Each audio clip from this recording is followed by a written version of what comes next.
Assalamu alaikum. Alhamdulillah, today is my first day. I'm traveling for Hajj. May Allah subhanahu wa ta'ala accept. Please remember me in your du'as. Where to pray.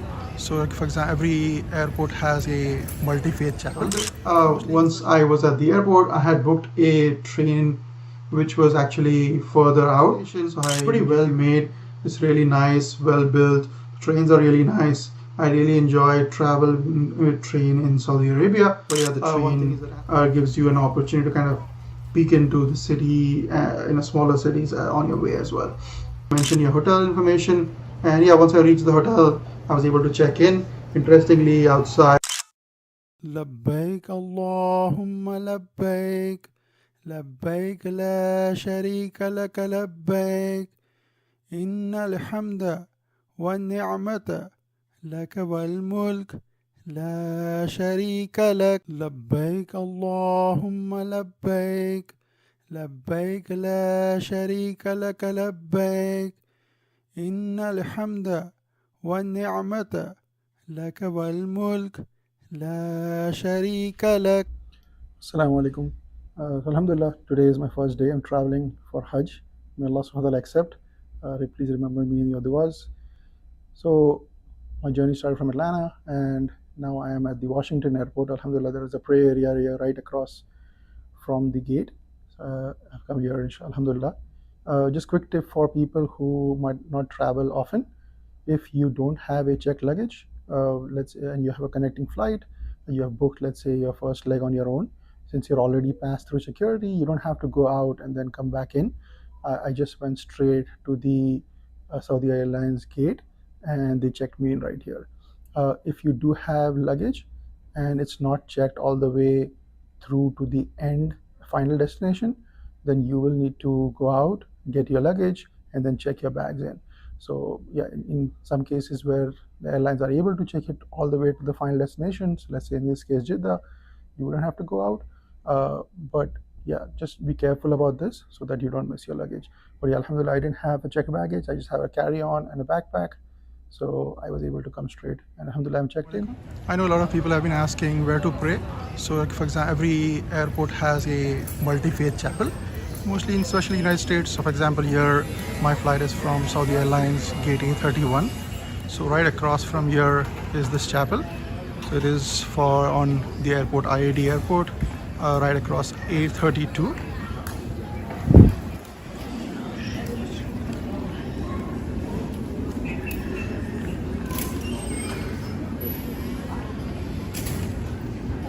It's a multi-faith chapel, and they do have Friday prayers here on this Washington IAD airport.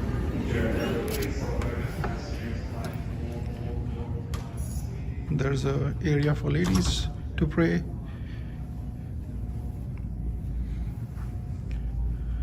And this is the area where you can come pray. So if you have a flight you're waiting on, inshallah, you can come here to even rest or to pray, inshallah. So once I had checked in, and now alhamdulillah I got a chance to pray at the multi-faith chapel as well. I still had some time for my flight, so I have access to Priority Club. This gives you access to different lounges. So I went ahead and checked into one of the lounges at the IAD airport. There are a few different options. Was the Virgin Atlantic lounge. There is a couple of other airlines options as well. So I just went to one of them, and I waited for my time there. It's a pretty good option for those who travel. It comes with the Chase Saphire Reserve card. It does give you the free priority pass access, and I use this quite a bit actually in this trip as I went through. Once I had boarded the trip, alhamdulillah, it was Saudi Airlines, so it was a great experience to see the flight starting off with the dua for Safar, and it was really a very different experience for those who haven't traveled with Saudi Airlines before versus other airlines. I would say definitely is a totally different experience, even compared to other airlines from Muslim countries. This is so much, you are kind of getting immersed in the experience. You're getting for the first time, you're not really, the things that you want to do while traveling are not going to feel out of place. because you have a very similar setup to how a Muslim would like to travel. So definitely really appreciate the Saudi Airlines experience that they have provided. They had a great prayer area available, which was really awesome. A fairly large area at a time when most airlines are trying to make space as much as possible and get as many seats as possible. Saudi Airlines had a fairly large area in place for praying. So alhamdulillah, this is definitely something commendable. It had a screen which showed the time to Miqat as well as the distance to Miqat. This is usually a very complicated experience for people who are traveling for the first time. So one thing to note is also that since I was going to go to Medina first, even though I was flying into Jeddah, which is within the Miqat point, which is within the Miqat area, if I was going, so I didn't have to do ihram. If it was that I was going to Makkah first, then I would have had to do ihram. So this is again a good trip. So tip: if you do go to Medina first, it's a little easier because then you kind of acclimatize to the climate there, get familiar with the environment, and then from there, when you travel towards Makkah, that's when you put on your ihram. So once I was at the airport, I had booked a train which was actually further out. So I immediately went in and rescheduled my train. I canceled my train reservation that I had and booked an earlier one. I had put a little bit too much buffer time, and my immigration didn't really end up taking too much time. So I will try to inshallah talk about that in a separate video, how to use the HHR app to make train reservations. When you do at the airport, there is prayer areas, so I got a chance to pray there as well as grab a bite to eat. So yeah, definitely if you're going to go to Medina or Makkah, either ways, you want to try and eat a little bit at the airport. It can take a while before you check in and get all set up. So especially if you haven't had some meal or haven't had some food for a while, try to get something to eat in Jeddah Airport before you head out. If for those who are getting taxis, there is a specific area. You go down from the elevators and there is an option there as well. A lot of people asking if you need taxi arrangements, if you're going with a tour, if you're going with a service provider. Usually service providers make arrangement for buses. Buses have been a little of a pain point this year in general, mostly all times. So yeah, I would recommend to try to avoid buses where you can. If you are going to go to Medina to Jeddah to Medina, Medina to Makkah, all those trips, book your own train reservation. It's fairly cheap if you book it ahead of time. And also in my case, I was able to reschedule. I didn't really have to pay a lot of a fairly small amount for cancellations. So it's really helpful. One thing that you want to keep in mind is that if you have a lot of luggage, then they sometimes make you mail that in, and that doesn't travel with you to the destination, so you have to come back the next day to get it. So you want to try and travel light, keep only either one checked bag and one personal item, or a carry-on and a personal item, then you are probably fine. But if you have multiple items, especially during Hajj time, they are a little bit more strict. They would have a QR code area where they scan your ticket before they let you in. Usually they don't start that scanning until like an hour before your train timing. So before that, it gives you a little bit of time to go and eat and pray at the airport. Once you have passed through, there are these elevators that take you down, and as you kind of go down from there, you can see there is the station. It's pretty well made. It's really nice, well built. Trains are really nice. I really enjoy traveling with train in Saudi Arabia. One thing is that as soon as you exit out, it kind of hits you the weather out there. So far, you have been in a very climate controlled environment. As soon as you walk out the doors, suddenly the heat hit you. Even though they have fans and they have sometimes water sprays and stuff like that, but still you feel the heat and the temperature of the country as you kind of go towards the issue. But yeah, like I said, the trains are really well built, and it takes you a very short time compared to your flight, compared to a road trip with taxis. When I was traveling, it was like 97 degree Fahrenheit at that time. so it is fairly hard during the trip. So yeah, I mean, once you go towards, as you're booking, you want to try and book a trip, you can want to try and book a seat which is in direction of the flight, especially if you have vertigos and things like that. If you have issues, if you're to be, although it's not like a super major issue, but still you want to try and book a seat which is in direction of travel. So when you book flights on when you book train, in the app it shows you the direction of travel and which side you're going to be on. You could be the other side as well. To try to, I had personally try and make a reservation. You can switch the coaches and figure out and find a place which does have availability. In the beginning, the cheaper ones get sold out first usually.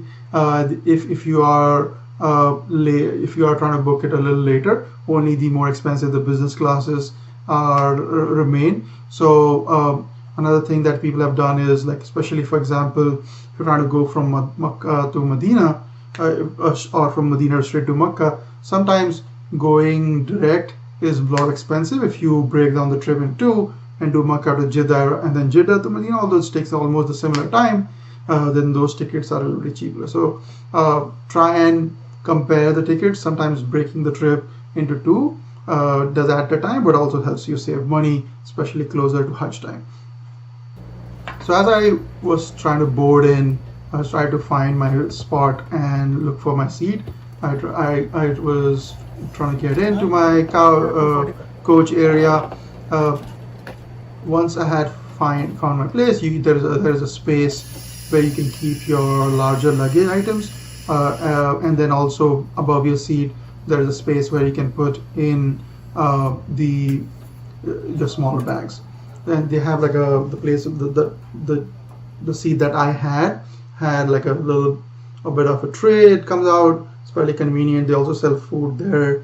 So I took this opportunity to try to review from our Hajj seminar, try to just revise all the activities that we need to do during the days of Hajj, and try to make utilization of the time that we're traveling. As you look outside, it looks beautiful. The country, it's really, you can see the desert, and you don't really see that when you are in Makkah and Medina areas, because those are fairly developed, very touristy spots, more developed here. But yeah, the train gives you an opportunity to kind of peek into the city in a smaller cities on your way as well.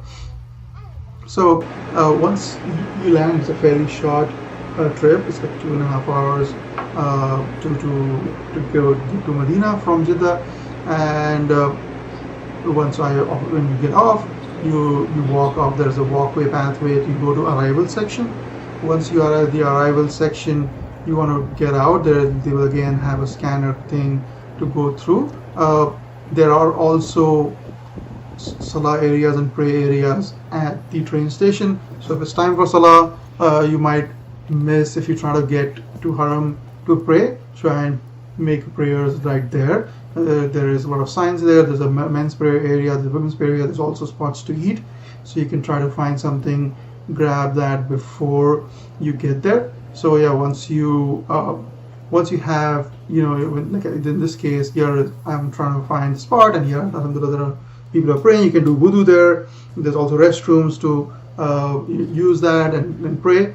And then as you get out, there's a lot of people asking for taxi. You might need to negotiate them a little bit, but yeah, they are relatively cheap. I think we ended up paying like 30 or some riyals per person for a taxi. So I was just by myself. So I shared with another brother from Pakistan who was also traveling at the same time. And yeah, they drop you at your hotel that you mentioned your hotel information. And yeah, once I reached the hotel, I was able to check in. Interestingly, outside at the door it said it's a triple room, but when I went in, it was a double room. And the whole time I was there, nobody checked in, so I kind of had the room to myself the whole time. Alhamdulillah, this is how I reached Medina. So this is first part in a multi-series vlog, inshallah. I will, in the other sections, inshallah, I'll talk about my experience and how the process for going to the Rawda appointment, doing ziyarat in Medina, then my travel from there to Makkah, doing Umrah, inshallah, and then through the whole Hajj process. Inshallah, I'll try to make these in multiple parts and share my experience. Hopefully, this helps kind of reduce a little bit of anxiety for a lot of people who are going for the first time, are not as familiar with the areas, and this is usually, like I said before, top source of anxiety, that the unknown. They don't know quite how and what to expect. Even after attending seminars, it can be a little bit overwhelming, a lot of things to do for Hajj. So hopefully this helps. Leave your comments and feedback for anything to improve. Inshallah, in the next section, I'll talk about my other days in Hajj. Assalamu alaikum wa rahmatullahi wa barakatuh.